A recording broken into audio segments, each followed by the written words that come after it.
Salatu wassalamu ala Sayyidina Muhammadin Sayyidil Mursalin wa ala alihi wa ashabi ajmain.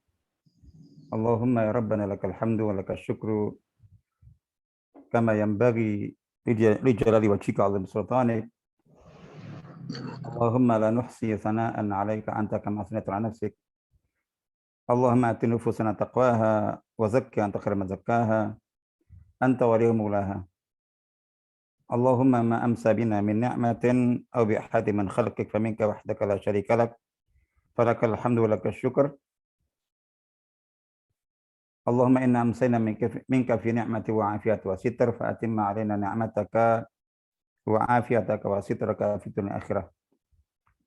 Walhamdulillah amin.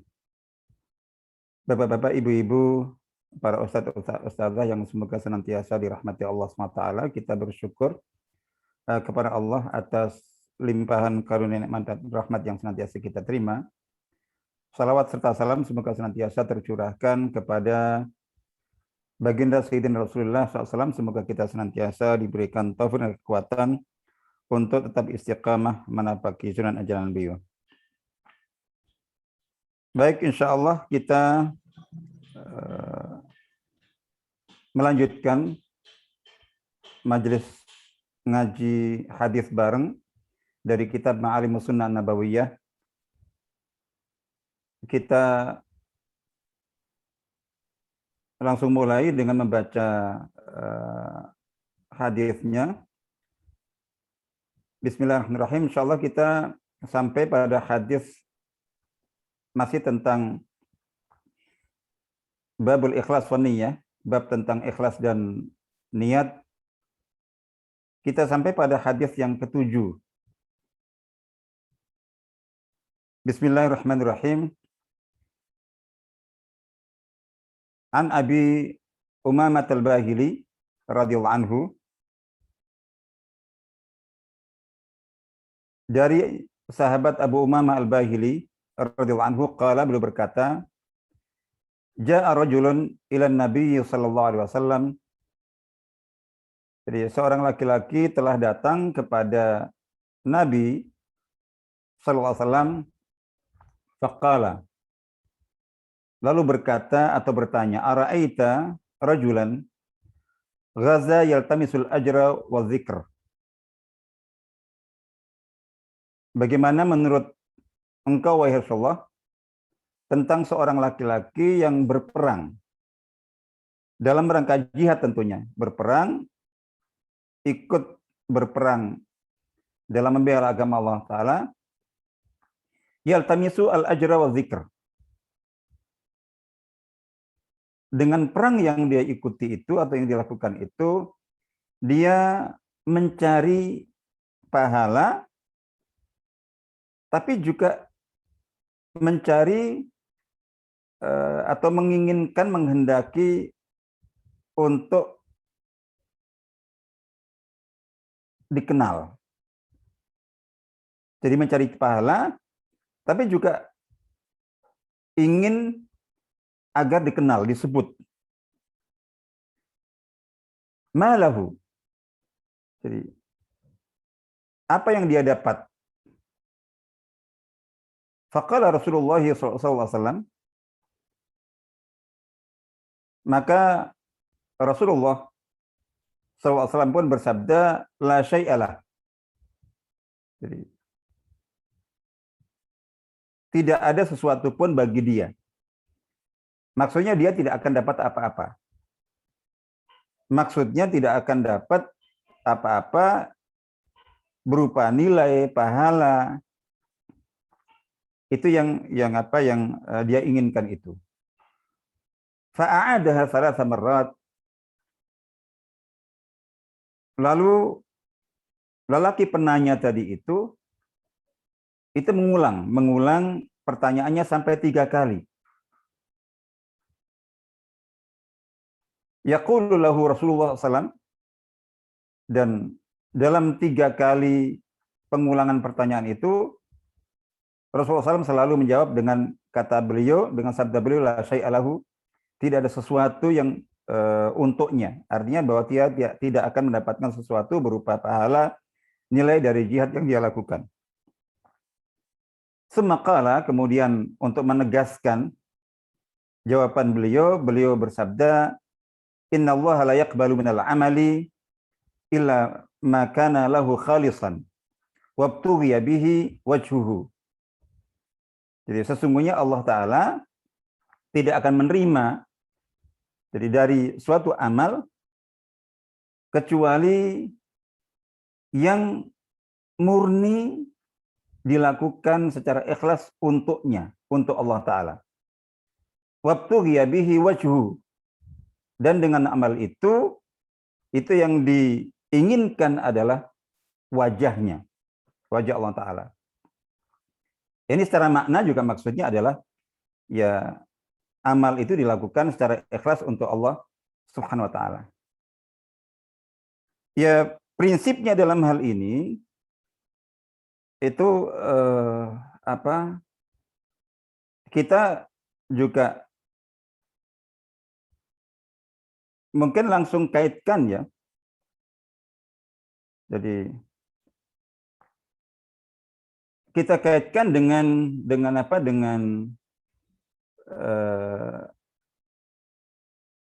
hadis. Jadi hadis yang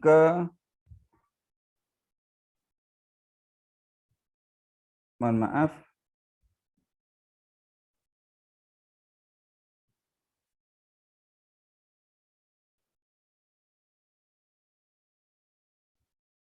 Ini hadis yang ke-9. Mungkin supaya terkait dengan ini.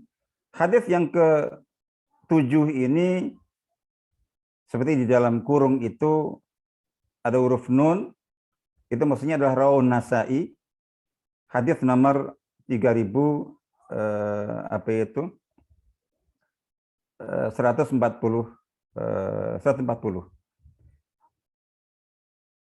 Hasanus Sahih. Nah, kita langsung baca dengan hadis yang ke-9 karena ini terkait.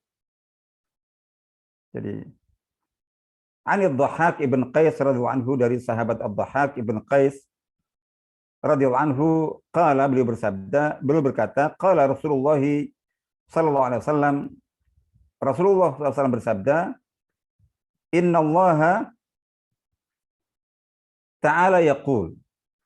Jadi Rasulullah SAW bersabda, sesungguhnya Allah Ta'ala berfirman, berarti ini hadis qudsi. Allah Ta'ala berfirman, ana khairu syarik. Aku adalah sebaik-baik sekutu. Man asyraka bi fahuwa li syariki.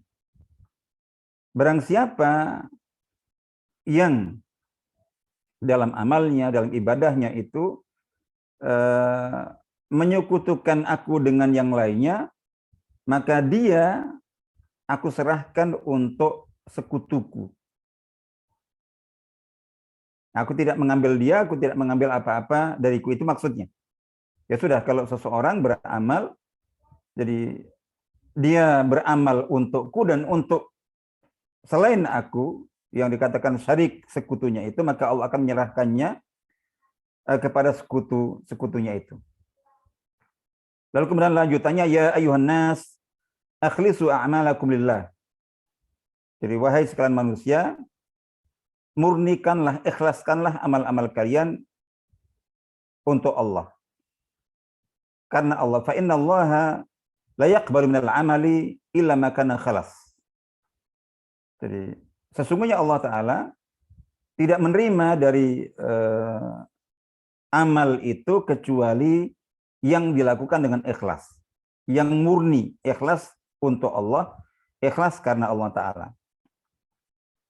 Wala taqulu, dan janganlah kalian mengatakan, misalnya ketika beramal dengan amal tertentu, itu kalian mengatakan hadza lillahi warrahim. Jadi ini amal ini untuk Allah. Jadi untuk Allah dan untuk menyambung tali silaturahim. Fa innahu lirrahimi wa laysa lillahi minhu syai'. Jadi ini untuk Allah dan untuk ar-rahim itu kerabat. Jadi itu family. disebutkan maka ketika seseorang beramal, kemudian dia mengatakan bahwa ini untuk Allah dan juga untuk kepentingan famili, kerabat, keluarga, maka dikatakan fa innahu lirrahimi wa laysa lillahi minhu syai'. Maka amal itu jadinya untuk kerabat itu dan tidak ada sesuatu pun dari amal itu yang untuk Allah.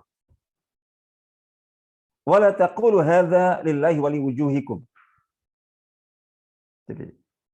Dan jangan pula katakan bahwa amal ini untuk Allah wa liwujuhikum dan juga untuk wajah-wajah kalian. Artinya bahwa untuk menghormati kalian, untuk kepentingan kalian.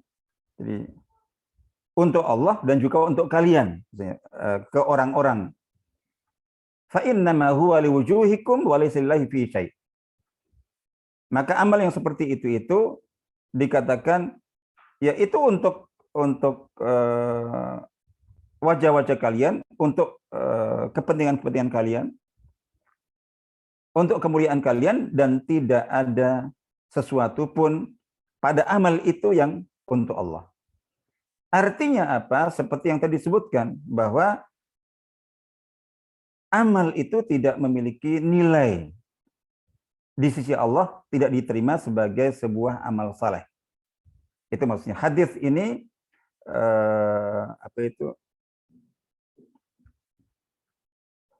disebutkan sanadnya hasan, meskipun juga ada riwayat lain yang juga memperselisihkan terkait dengan status sanadnya. Tapi secara makna ada hadis-hadis lain yang menguatkan, menegaskan, dan semuanya menegaskan tentang makna kewajiban untuk seseorang itu dalam beramal itu ikhlas, murni karena Allah, murni untuk Allah, dan tidak dicampur dengan peruntukan-peruntukan yang lainnya. Jadi tidak dicampur dengan peruntukan-peruntukan itu yang lainnya. Jadi seperti itu. Ini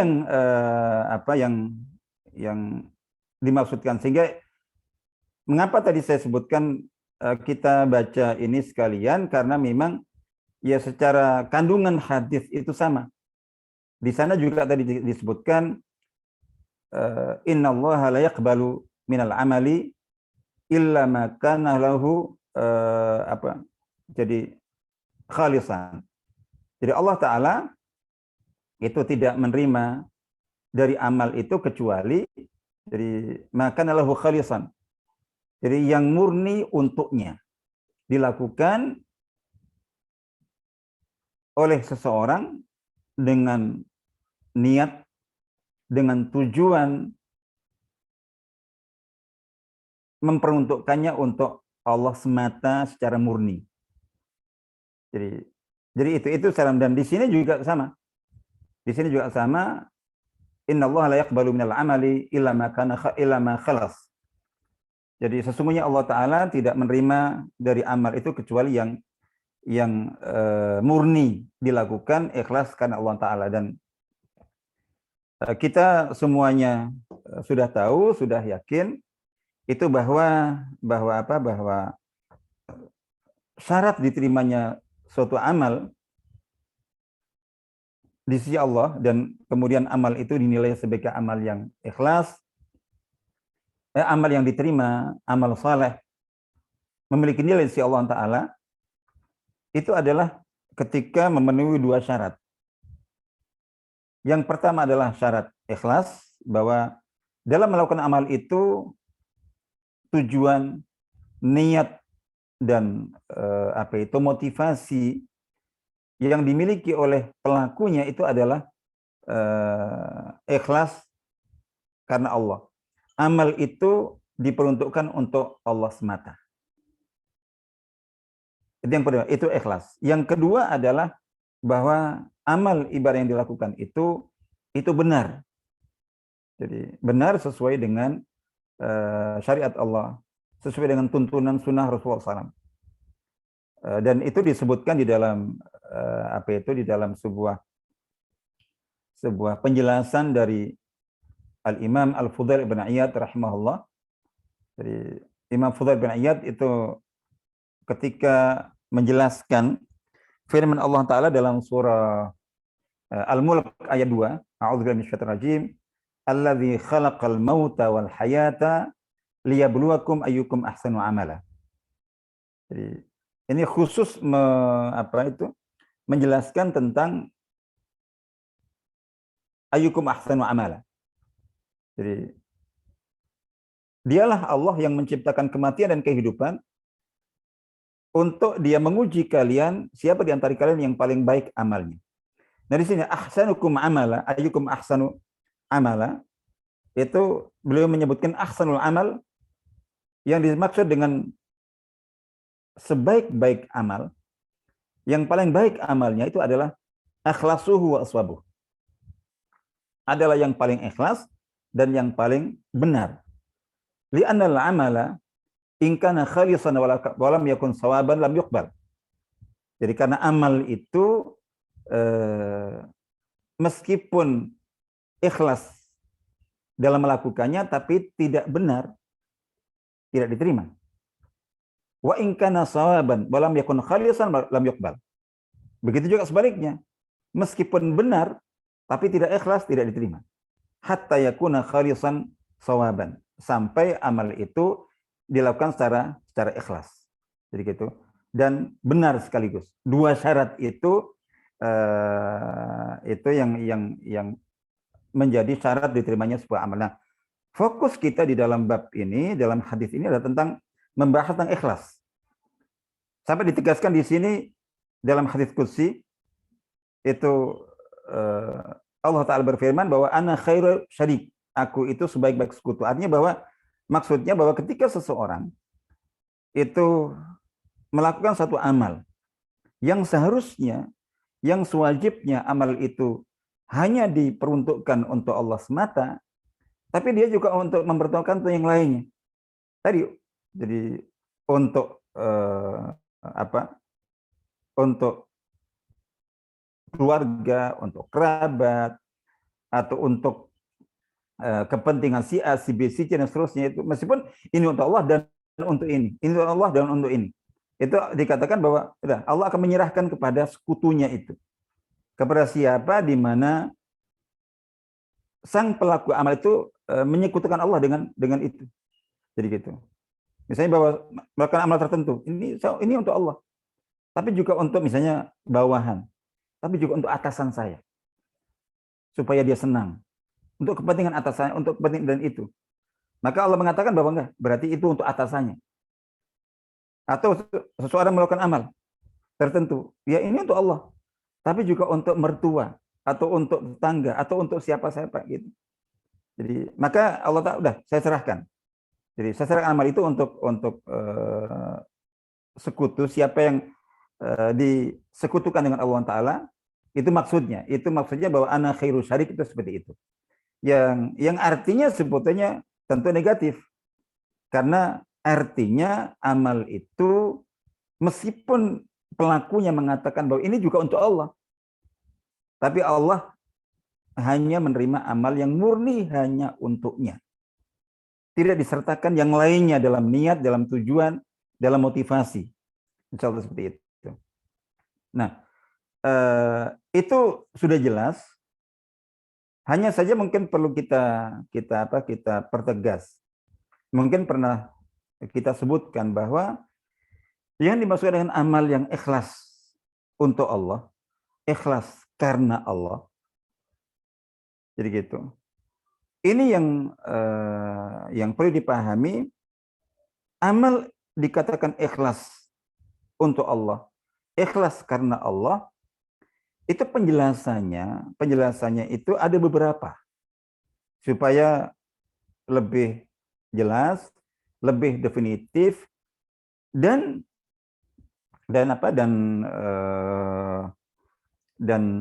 bisa dievaluasi. Karena banyak orang ketika menjelaskan tentang definisi, arti, dan maksud dari ikhlas itu itu banyak yang mengatakan, apa sih amal yang ikhlas itu? Amal yang ikhlas adalah amal yang dilakukan murni itu karena Allah, untuk Allah. Iya, amal yang murni untuk Allah karena Allah itu seperti apa dan bagaimana? Sering dikatakan bahwa ya amal yang dilakukan tanpa pamrih apapun, sudah pokoknya untuk Allah. Jadi gitu. Nah, ini yang perlu diperjelas. Karena sering ketika dikatakan seperti itu masih terlalu umum, tidak jelas. Nah, detailnya itu adalah bahwa suatu amal, suatu ibadah dikatakan itu memenuhi syarat ikhlas. Ketika seseorang dalam melakukannya, itu melakukannya karena Allah, untuk Allah. Nah, karena Allah itu ada yang muqaddar. Jadi ada kata makna yang tersimpan. Jadi gitu. Nah, makna yang tersimpan yang memperjelas arti daripada ikhlas karena Allah itu maksudnya yang pertama, itu seseorang beramal ikhlas karena Allah itu maksudnya ikhlas karena cinta kepada Allah. Artinya bahwa yang memotivasi seseorang untuk beramal itu adalah rasa cinta dalam hatinya kepada Allah. Nah, itu ikhlas. Jadi gitu. Cinta kepada Allah lah yang mendasari, yang mendorong, yang memotivasi, jadi yang menggerakkan seseorang untuk salat, untuk zakat, untuk puasa, untuk haji, untuk tilawah Al-Quran, untuk zikir, untuk doa. Nah, itu ikhlas. Nah, seperti ini bisa. Jadi bisa kita evaluasi untuk mengetahui tadi saya salat Isya, salat Maghrib, tilawah, zikir itu ikhlas atau tidak. Nah, itu kita lihat sekarang. Indikasi pertama, tanda pertama adalah bahwa ketika kita melakukannya, itu yang menggerakkan kita untuk melakukan ibadah dan amal-amal itu semuanya adalah karena rasa cinta dalam hati kita kepada Allah Ta'ala. Betulkah yang mendorong dan mendasari amal kita tadi itu karena cinta kepada Allah Ta'ala? Itu yang menentukan atau yang menandai keikhlasan dalam beramal. Jadi, ikhlas karena Allah. Jadi, ikhlas untuk Allah itu adalah ketika amal dilakukan dengan dasar rasa iman di hati kepada Allah. Itu ikhlas. Itu yang pertama. Sehingga kalau kita ngukur ya, berarti kita lihat cinta kita kepada Allah selama ini seperti apa. Dan betulkah cinta itulah yang menjadi landasan dan dasar untuk kita melakukan berbagai amal ibadah. Faktor penentu dan penanda keikhlasan yang kedua adalah syukur. Jadi, seseorang dikatakan ikhlas ketika dia melakukan amal ibadah itu karena motivasi rasa syukur kepada Allah. Jadi gitu. Ingat nikmat Allah yang sangat banyak, dan nikmat yang sangat banyak itu mengharuskan dia untuk bersyukur kepada Allah, berterima kasih kepada Allah Ta'ala, dan bukti syukur itulah dengan beramal, dengan beribadah, dengan melakukan ketaatan. Nah, itu berarti ikhlas. Nah, di sini bisa kita evaluasi. Apakah kita ikhlas atau tidak, selain dengan faktor mahabbah cinta, yang kedua faktor syukur. Betulkah yang menggerakkan kita melakukan berbagai amal ibadah tadi adalah rasa syukur dalam hati kita. Karena kita ingat nikmat Allah sangat banyak, kita akui, kemudian kita ingin mensyukurinya. Ketika kita melakukan ibadah dengan motivasi syukur, itu ikhlas. Seperti Nabi SAW ketika sholat malam yang lama sekali berdirinya sampai membuat kaki mulia beliau itu pecah-pecah. Itu beliau katakan, afala uhibbu an akuna 'abdan syakura. Jadi, tidakkah sepatutnya aku menjadi hamba yang pandai bersyukur atau banyak bersyukur. Jadi beliau sholat malam, tilawah, zikir, doa itu adalah agar beliau menjadi hamba yang syukur. Nah, itu ikhlas. Yang ketiga adalah seseorang dikatakan ikhlas dalam amalnya ketika melakukan amal itu karena dorongan, motivasi, sami'na wa ata'na, atau motivasi ubudiyah, semangat beribadah dan taat kepada Allah Ta'ala. Jadi semangat, intinya semangat mengimplementasikan ikrar yang tiap hari diucapkan. Iyyaka na'budu wa iyyaka nasta'in. Karena kita merasa sebagai hamba Allah, sadar kita hamba Allah. Karena kita hamba Allah, maka kita harus menghamba kepada Allah. Jadi beribadah kepada Allah, taat kepada Allah. Nah itu ketika kita melakukan amal ibadah itu didorong oleh rasa semangat ibadah, semangat ubudiyah, semangat menghamba kepada Allah, itu ikhlas. Jadi gitu. Yang keempat adalah penanda keikhlasan, itu adalah roja. Ketika yang mendasari dan menggerakkan serta memotivasi amal ibadah kita itu adalah rasa roja, harapan. Yang dalam bahasa Jawa juga pamrih, tapi pamrihnya kepada Allah. Jadi gitu. Ini yang mungkin paling banyak ya. Dan di samping yang kelima nanti kita sebutkan, yaitu motivasi khauf. Jadi dalam kita beramal ibadah itu yang paling banyak itu ya dua ini. Kita beramal ibadah itu dengan motivasi, dengan landasan, dengan dasar, dengan faktor penggerak. Yang pertama roja. Ini yang nomor 4 tadi itu semangat roja, berharap kepada Allah. Ya berharap ridha Allah, berharap cinta Allah, berharap pahala di Allah Ta'ala, berharap pertolongan Allah, berharap rahmat Allah, berharap surga Allah. Itu semuanya ikhlas. Jadi gitu. Jadi baik rahmat ukhrawi maupun duniawi. Tapi yang jelas digantungkan kepada Allah harapan itu. Jadi pamrih itu ikhlas, kita sudah sebutkan. Dan kemudian yang kelima adalah khauf. Seseorang beramal, beribadah dikatakan ikhlas ketika yang mendasari, yang melandasi dan menggerakkan serta memotivasi dia dalam beramal ibadah itu adalah rasa khauf, takut kepada Allah. Takut kemarahan Allah, takut murka Allah. Jadi takut berdosa kepada Allah. Jadi takut ancaman Allah, takut siksa Allah. Jadi ketika itu yang benar-benar maka itu berarti ikhlas. Intinya itu. Jadi artinya bahwa ketika seseorang beramal didasari dengan salah satu di antara yang ideal ketika yang melandasi itu ke lima-limanya. Ya mahabbah, cinta, ya syukur, ya semangat sami'na wa ta'na atau ya kana budiya kana sa'in, semangat ubudiyah dan ibadah, ketaatan. Kemudian roja, berharap kepada Allah, rahmat Allah Ta'ala, dan sekaligus khauf. Tapi umumnya mungkin tidak mudah.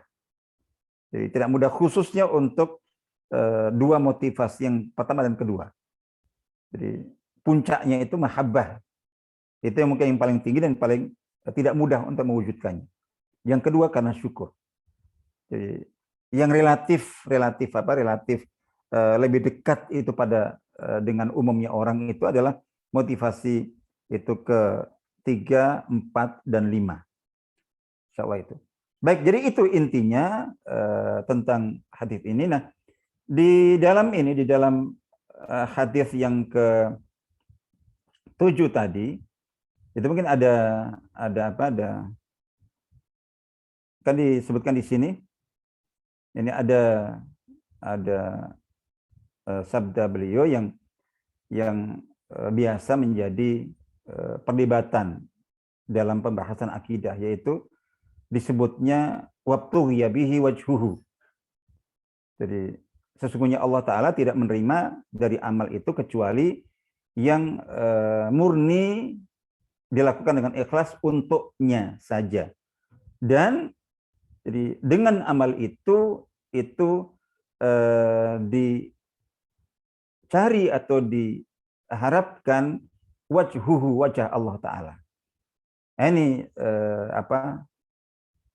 kata wajah yang dinisbatkan kepada Allah Ta'ala ini sering menjadi perdebatan. Kita tidak dalam konteks akidah seperti yang biasa saya tegaskan dalam kajian-kajian akidah yang saya sampaikan, itu orientasi kita dalam akidah itu adalah orientasi substantif. Jadi mazhab akidah yang sebaiknya kita ikuti adalah mazhab akidah yang fokus berorientasi mengarus utamakan substansi, sehingga hal-hal yang biasa menjadi debatable, ini wajhu itu seperti apa, ditakwilkan tidak ditakwilkan, kita fokus bahwa semua ulama baik yang mentakwilkan wajhuhu dan yang tidak mentakwilkannya itu semuanya sepakat bahwa itu sabda ini sama juga ayat-ayat yang terkait dengan ini itu maksudnya adalah bahwa menegaskan syarat ikhlas dalam beramal untuk Allah karena Allah. Nah, tinggal fokus kita kepada makna ikhlas, bagaimana kita ikhlas. Kita tidak memperdebatkan tentang kata wajhuhu yang sering menjadi perdebatan. Jadi saya kira itu. Jadi itu insya Allah, dan saya kira sudah jelas tentang apa itu dua hadis ini yang memberikan makna yang secara umum sama. Ya, terkait dengan ini, dengan perawi ini, kalau untuk apa itu hadis ketujuh ini kita sudah pernah sebutkan sehingga kita tidak ulang lagi, yaitu Sayyidina Abu Umamah Al-Baihili radhiyallahu anhu, itu pada saat kita membahas hadis ketiga itu perawinya juga beliau.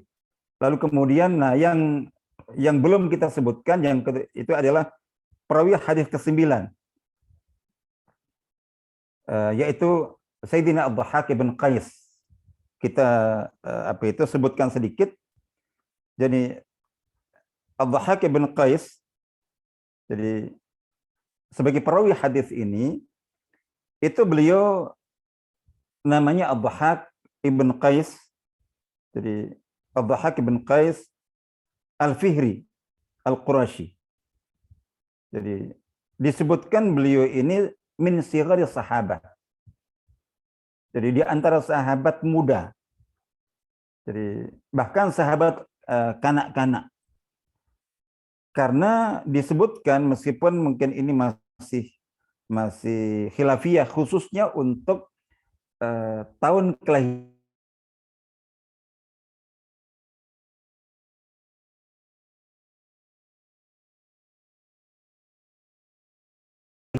tahun 4 Hijriah. Kalau 4 Hijriah berarti ketika Nabi SAW wafat itu usianya baru 6 tahun. Jadi yang menjadi tanda tanya saya itu adalah bahwa ada riwayat. Jadi ada riwayat yang menyebutkan tentang cerita beliau dengan Nabi SAW. Nah, dari riwayat itu kita menangkap makna, rasanya sangat kecil kemungkinan. Jadi karena beliau sempat mendapatkan amanah dari Nabi. Jadi gitu. Nah, ini sangat kecil kemungkinannya. Jadi amanah itu amanah sebagai amil. Jadi amil zakat. Padahal kalau kita ikuti bahwa kalau memang betul beliau lahir tahun 4 Hijriah, jadi gitu. Saat Nabi SAW wafat, usia beliau masih 6-7 tahun. Rasanya sangat kecil kemungkinan bahwa dalam usia 6-7 tahun beliau sudah diberi tugas yang seperti itu. Jadi, tapi Allah alam, yang jelas bahwa disebutkan beliau jadi termasuk min sahabat, di antara sahabat yang masih sangat muda. Jadi ketika Nabi SAW wafat, jadi kalau mengikuti ini ya tadi dikatakan 6 tahun atau paling tidak ya kisar 6 sampai 10 tahun dan seterusnya seperti itu. Dan beliau wafat pada tahun 64. Pada tahun 64. Jadi gitu. Nah, tidak ada ini termasuk sahabat perawi hadis mungkin seperti yang sebelumnya kita sebutkan, Sayyidina Abu Kabsyah Al-Anmari, yang juga tidak dikenal atau tidak cukup terkenal. Begitu. Tidak cukup terkenal di kalangan di antara para sahabat dibanding dengan sahabat-sahabat yang lainnya. Tapi beliau itu disebutkan bahwa wafatnya itu terbunuh dalam sebuah peperangan.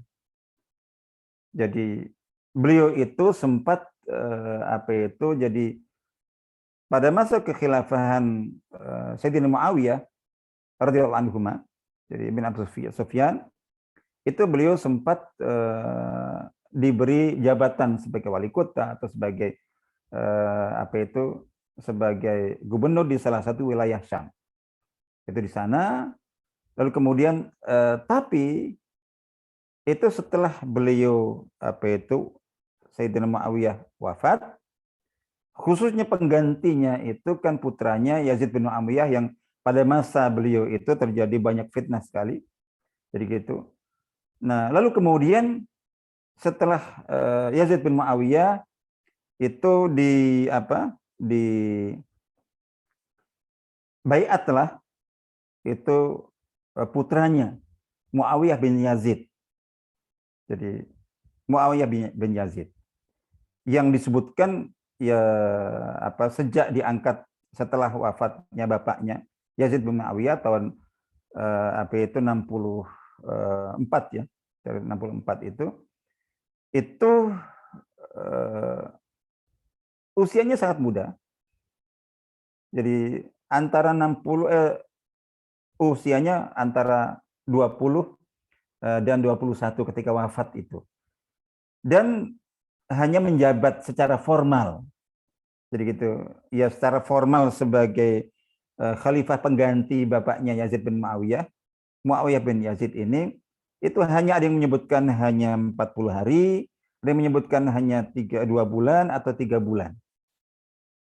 Tapi selama itu terlepas 40 hari atau sampai 3 bulan itu beliau karena keadaan sakit dan tidak melakukan apapun dalam fungsi dan tugasnya sebagai pemimpin, sebagai khalifah. Jadi gitu. Dan ketika akhirnya kemudian beliau wafat, sebelum wafatnya itu beliau sempat ada yang mengingatkan. Jadi apakah tidak menunjuk, jadi gitu, membaiat seseorang atau menunjuk seseorang sebagai pengganti. Beliau mengatakan enggak, tidak. Jadi gitu. Tidak. Nah, akhirnya kemudian setelah wafat, kita tahu semuanya bahwa jadi setelah wafatnya Muawiyah dan kemudian digantikan oleh Yazid bin Muawiyah itu ada Sayyidina Abdullah ibn Zubair. Sayyidina Abdullah bin Zubair itu jadi diangkat atau belum mengangkat dirinya dan juga diangkat, disetujui menjadi pemimpin wilayah Hijaz, tinggal di Mekah dan menguasai Hijaz, Mekah dan Madinah. Itu secara umum seperti itu. Jadi gitu. Nah, dan para ulama menyebutkan bahwa kepemimpinan Abdullah bin Zubair radhiyallahu anhu ini itu dianggap atau dinilai sah sebagai khalifah itu sejak tahun 64 sampai tahun 73 kewafatan beliau, meninggal dibunuh oleh Hajjaj bin Yusuf di Mekah. Jadi gitu. Nah, disebutkan ini kaitannya dengan Ad-Dhahhak bin Qais ini. Jadi gitu.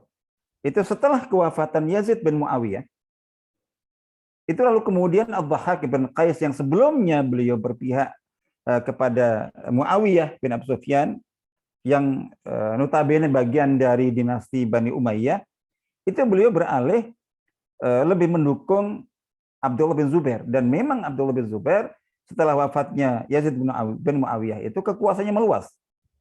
Tidak hanya Hijaz, Mekah, Madinah, tapi juga ke Yaman, ke Irak, ke Kufah. Jadi meliputi banyak wilayah. Jadi gitu. Nah, tapi kemudian itu di tahun 64 itu setelah wafatnya Muawiyah bin Yazid, itu Marwan bin Hakam itu mengangkat dirinya dan dibaiat oleh para pengikutnya sebagai khalifah. Nah, di sini Sayyidina Ad-Dhahhak bin Qais ini itu beliau karena ikut mengakui kepemimpinan kekhilafahan Abdullah bin Zubair, mengetahui Marwan bin Hakam ini menyatakan diri sebagai khalifah, sebagai pemimpin, dan tentu juga berkuasa di wilayah Syam di sana. Itu akhirnya kemudian di sini. Jadi artinya bahwa Ad-Dhahhak bin Qais ini akhirnya kemudian menentang ini karena menilai Apa yang dilakukan oleh Marwan bin Hakam ini itu sebagai pemberontakan, sebagai perlawanan kepada khalifah yang sah dan diakui pada saat itu, Abdullah bin Zubair. Akhirnya kemudian beliau dengan membawa kekuatan itu akhirnya berhadapan dengan kekuatan dari Marwan bin Hakam. Jadi Marwan bin Hakam, tapi dalam peperangan ini itu kekuatan Ad-Dhahhak bin Qais ini kalah. Bahkan beliau juga terbunuh, itu banyak pasukan beliau terbunuh, dan bahkan dari kabilah beliau itu banyak yang terbunuh dengan pembunuhan yang dahsyat. Jadi gitu. Nah, ini kita mungkin yang bisa kita ambil di sini adalah bahwa beliau menjadi salah satu sahabat yang merupakan korban fitnah politik kekuasaan. Jadi apa itu yang tentu beliau dan juga para sahabat yang lainnya yang menjadi korban gugur apa itu tadi kita gugur menjadi korban fitnah kekuasaan, dan tidak ada sepanjang sejarah itu fitnah yang lebih dahsyat daripada fitnah politik kekuasaan.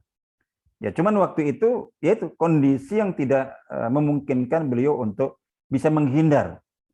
Jadi menghindar. Jadi artinya bahwa seperti yang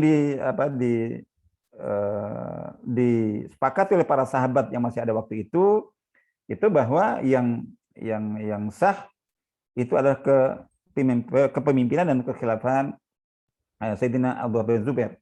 Sehingga mengetahui Marwan bin Hakam, apalagi tentu beliau dan juga yang lainnya tahu bagaimana track record beliau.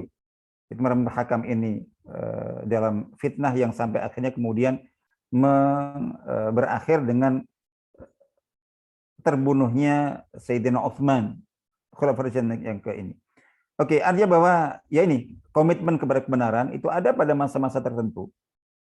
Jadi ada pada kondisi-kondisi tertentu itu bagaimana seorang ketika berpegang kepada kebenaran itu memang harganya mahal. Jadi harganya mahal sekali sampai harus mengorbankan nyawa sekalipun. Jadi ya ini kondisi situasi. Ya seperti sekarang misalnya bahwa alhamdulillah untuk kita berada dalam kondisi yang relatif apa itu aman dan nyaman,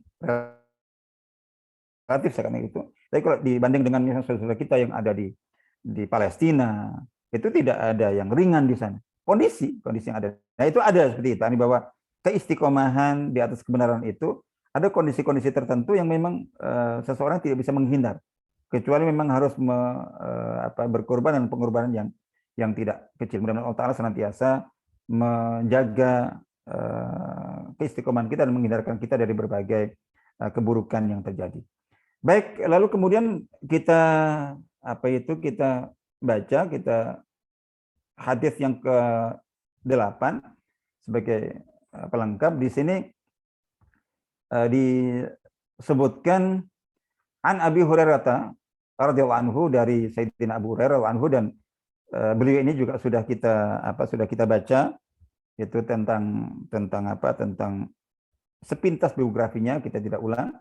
Jadi kalau beliau berkata, karena ini perawi yang paling banyak sehingga ya kita akan bertemu banyak dengan nama beliau. Qala Rasulullah sallallahu alaihi wasallam, Rasulullah SAW bersabda, innama yub'atsun nasu ala niyatihim. Jadi sesungguhnya orang-orang itu akan dibangkitkan nanti di hari kiamat itu ala niyatihim. Jadi sesuai dengan niat mereka. Jadi waktu di dunia tentunya. Jadi ini menegaskan saja tentang hadis yang sudah kita baca, hadis Sayyidina Umar, innamal amalu binniyat. Jadi wa innamal likulli imri'in ma nawa. Jadi amal itu tergantung niatnya. Jadi gitu, dan bahwa seseorang itu akan mendapatkan hasil buah dari amalnya itu tergantung dan sesuai dengan niat, sesuai dengan kadar niatnya. Jadi gitu. Nah, di sini amal-amal orang apapun itu di dunia ini itu tergantung niat. Niat inilah yang akan menentukan derajat seseorang, nilai seseorang, dan kondisi seseorang saat dibangkitkan nanti. Ini menegaskan betapa kalau yang sebelumnya itu niat menentukan sah tidaknya suatu amal, diterima tidaknya suatu amal, atau menentukan kualitas suatu amal, menentukan apa itu pahalanya, besarnya pahala, kadar pahala, jadi itu, dan juga menentukan hasil, jadi pengaruh baik dalam kehidupan dunia maupun juga di akhirat nanti. Nah, di sini niat pula yang menentukan bagaimana keadaan orang itu saat dibangkitkan nanti. Karena kita akan tahu kalau kita belajar atau membaca tentang akidah, tentang akidah tentang apa? Tentang ini, tentang yaumul ba'ats, hari kebangkitan itu kita akan dapati. Jadi yaumul ba'ats itu kita akan dapati bahwa jadi kita akan dapati bahwa bagaimana kondisi seseorang. Pada saat kondisi seseorang pada saat dibangkitkan itu sangat ditentukan oleh amalnya. Jadi saat dibangkitkan, terus kemudian setelah itu kemudian bagaimana keadaannya, kan ada yang dibangkitkan dalam keadaan apa itu berihram, dalam keadaan seperti apa, dan kemudian setelah dibangkitkan kan langsung kemudian dikumpulkan di padang mahsyar. Kondisi bagaimana seseorang di padang mahsyar itu ditentukan oleh amalnya. Nah, di sini amal yang seperti apa? Yaitu amal yang tergantung niatnya yang tadi kita sebutkan. Termasuk niat amal. Jadi gitu, niat amal. Nah, ada hadis ini riwayat Imam Ibnu Majah disahihkan oleh Syekh Albani, jadi gitu. Tapi ada juga yang menyebutkan bahwa hadis ini secara sanad dhaif. Tapi secara makna itu sahih karena ada hadis yang dengan lafal yang hampir sama. Hadis muttafaq alaih riwayat Imam Bukhari Muslim dari Ibunda Aisyah itu menyampaikan sabda Nabi SAW. Jadi yang berbunyi yaghzu jayshunil Ka'bah. Jadi akan ada suatu pasukan yang besar yang menyerang Ka'bah. Di akhir zaman nanti itu ada. Jadi fa idza kanu bi baida minal ardi. Jadi ketika mereka berada di satu tempat lapang antara Makkah dan Madinah, yukhsaf bi awwalihim wa akhirihim. Itu mereka dibinasakan dengan cara ditenggelamkan. Jadi apa ya? Jadi tanah yang mereka pijak itu amblas sehingga mereka tenggelam ke dalam perut bumi. Itu dari awal sampai akhir. Termasuk semua yang ada di situ. Nah, di sini kemudian Ibunda Aisyah bertanya. Jadi, ya Rasulullah, kaifa yukhsafu bi awalihim wa akhirihim wa fihim aswaquhum wa man laysa minhum. Jadi, bagaimana mereka semuanya dibinasakan dengan cara diamblaskan seperti itu, sementara di antara mereka itu ada mungkin orang-orang yang ada di situ tapi bukan termasuk di antara mereka. Bukan termasuk yang akan menyerang Ka'bah. Jadi orang yang sedang di pasar, orang yang sedang berbelanja, orang yang sedang jual beli. Begitu. Dan masyarakat yang ada di situ ikut amblas semuanya. Bagaimana itu? Nah, di sini kemudian beliau bersabda, yukhsafu bi awalihim wa akhirihim tsumma yub'atsuna ala niyyatihim. Jadi ini kan terkait dengan kaidah sunatullah di mana Allah Taala ketika berkehendak untuk menurunkan azabnya atas kemaksiatan, kejahatan, begitu yang terjadi, maka ketika azab itu datang, itu memang merata. Termasuk diantaranya bisa mengenai siapapun yang tidak bersalah, tidak zalim. Seperti firman Allah Ta'ala dalam surat Al-Anfal ayat 25 itu. A'udzubillahi minasyaitonir rajim wattaqu fitnatan la tusibanna alladziina dzalamu minkum khassah. Jadi hati-hatilah, waspadalah terhadap sebuah fitnah, azab yang ketika ditimpakan itu tidak hanya mengenai orang-orang yang zalim saja. Jadi gitu. Termasuk yang tidak ikut zalim, tidak kesal. Itu juga itu kaidah yang terjadi. Nah, terus gimana nanti? Nah, itu yang membedakan nanti ketika dibangkitkan. Jadi dibangkitkan, mereka akan dibangkitkan itu sesuai dengan niat mereka. Jadi gitu. Artinya dibangkitkan dengan dipersalahkan atau tidak, itu sudah di sana nanti hitung-hitungannya.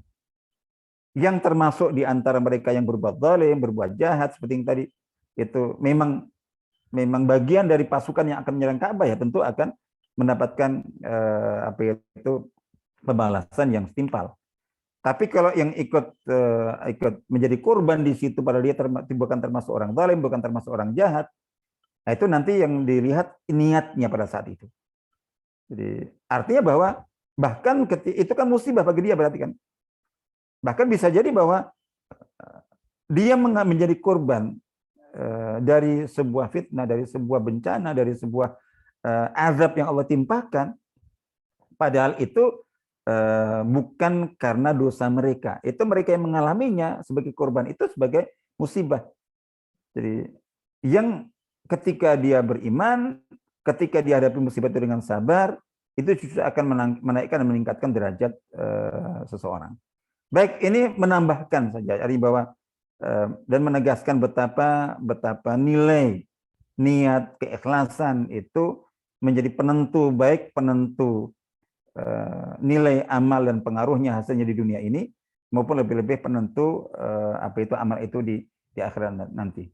Baik, insya Allah ini tentang kajian kita pada malam hari ini kita cukupkan insya Allah, dan monggo barangkali mungkin ada yang ingin memberikan apa tambahan, jadi silakan komentar atau apa. Bapak Ibu silakan, mungkin ada yang ingin itu pertanyaan sebelum insya Allah kita cukupkan dan kita akhiri. Nanti insya Allah kita lanjutkan dengan bab ketiga. Mudah-mudahan dalam majelis kita yang kedatang tentang bab al-Islam yahdimu ma qablah. Jadi bab tentang bahwa Islam itu meruntuhkan apa-apa yang sebelum Islam. Artinya bahwa meruntuhkan mungkin dosa segala macam untuk yang sebelumnya. Baik. Ya, Bapak Ibu, ada yang ingin ditambahkan? Atau mungkin ada pertanyaan, silakan.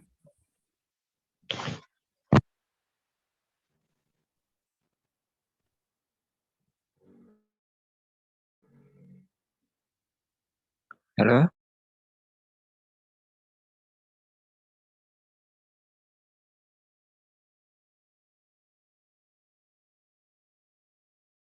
Tentang apa musibah? Kalau ada yang ingin ditanyakan silakan, mungkin langsung saja kalau bisa. Silakan. Ya, Afan, apakah suara saya terdengar? Silakan. Terdengar, silakan. Iya. Kalau tadi itu dijelaskan tentang lima keadaan orang mulai dari khauf sampai mahabbah itu, Ustaz. Itu kalau cuma satu aja motivasinya khauf saja itu apakah diterima, Ustaz, amal ibadahnya? Cuma satu aja, khauf saja. Mungkin itu saja, Ustaz. Jazakallah khairan. Ya tadi sudah saya sebutkan. Jadi baik, cukup itu. Iya, Ustaz. Mungkin itu aja. Mungkin. Iya, jadi yang jelas itu kan ini. Jadi itu kan salah ya seperti kita sebutkan bahwa 5 atau mungkin ada ditambah 6. Jadi itu penjelas.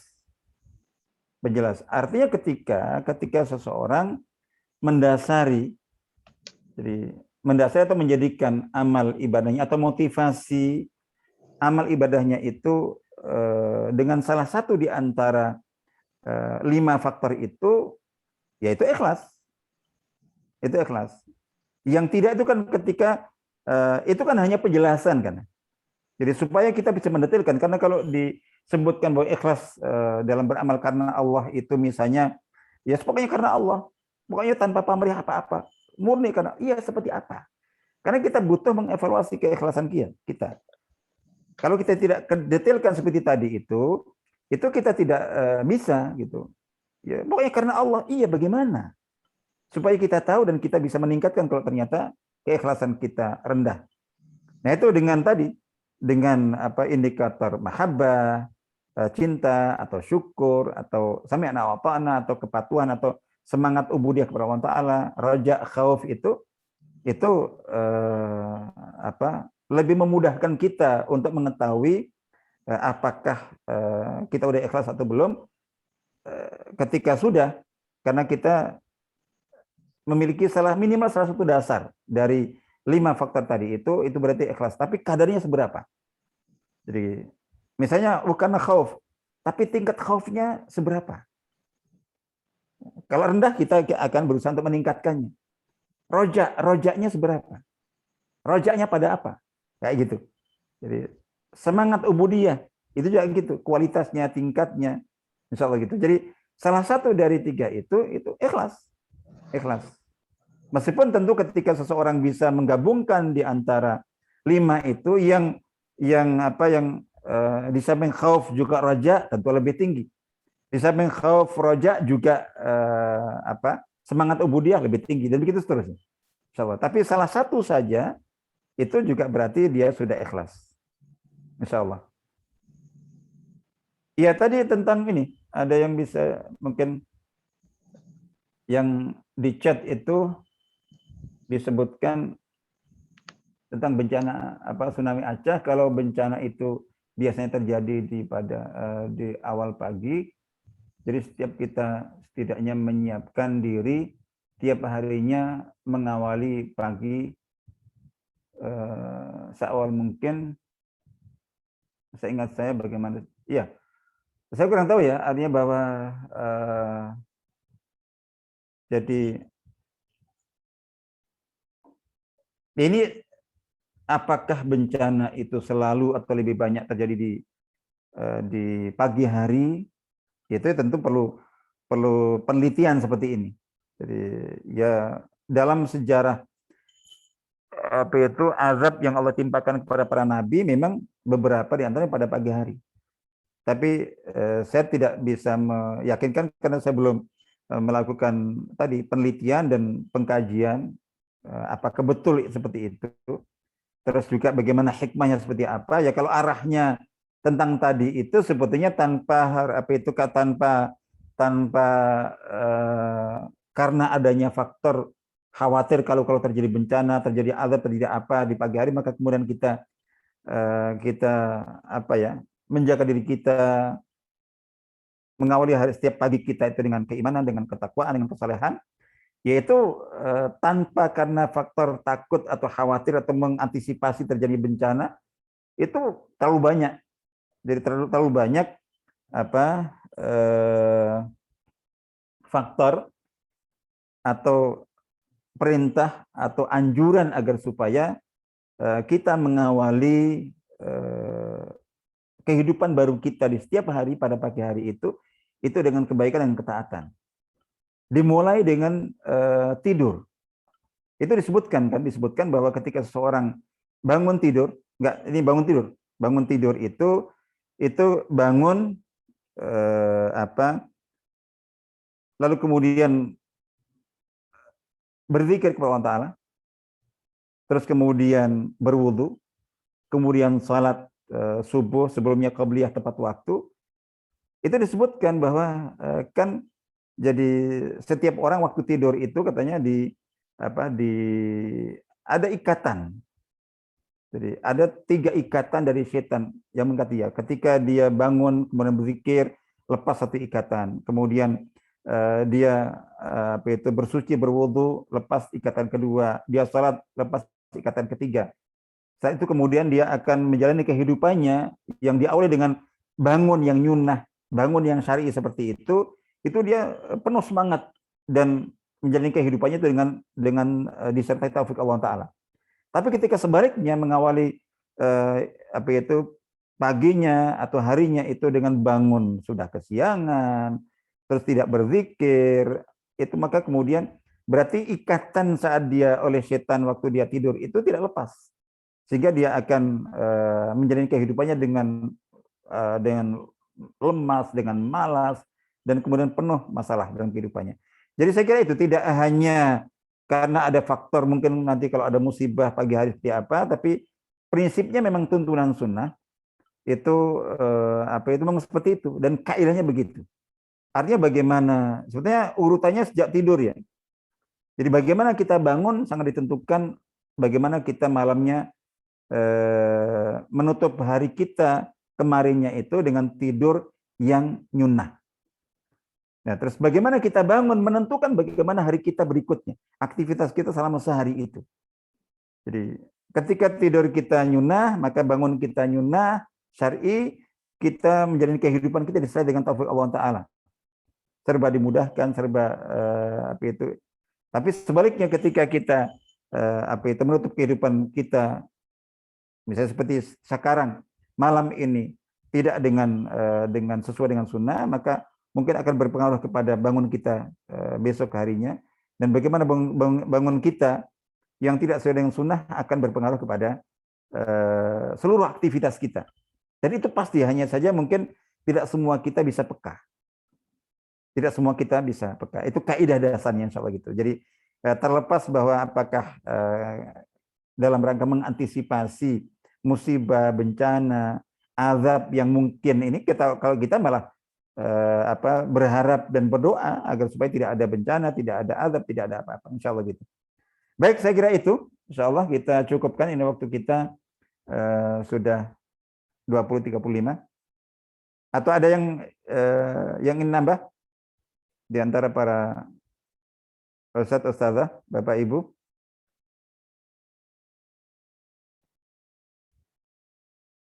Baik, kalau tidak ada kita cukupkan sampai di sini. Mudah-mudahan bermanfaat dan mohon maaf jika ada yang kurang berkenan dari yang saya sampaikan. Dan mudah-mudahan kita bisa berjumpa kembali dalam kajian ngaji hadis bareng dalam kesempatan yang akan datang. Semoga Allah Ta'ala senantiasa merahmati kita, memberkahi kita, melindungi kita, dan mengkaruniakan rahmatnya kepada kita semuanya dalam seluruh aspek kehidupan kita. Kita cukupkan sampai di sini dan sekali lagi mohon maaf dan mari kita saling berdoakan. Assalamualaikum warahmatullahi wabarakatuh. Waalaikumsalam warahmatullahi wabarakatuh. Dan mohon maaf, terima kasih atas kehadirannya dan insya Allah kita cukupkan. Mohon diri, mohon pamit, saya tutup ya. Barakallahu fikum. Mohon maaf, assalamualaikum warahmatullahi wabarakatuh. Waalaikumsalam. Salam.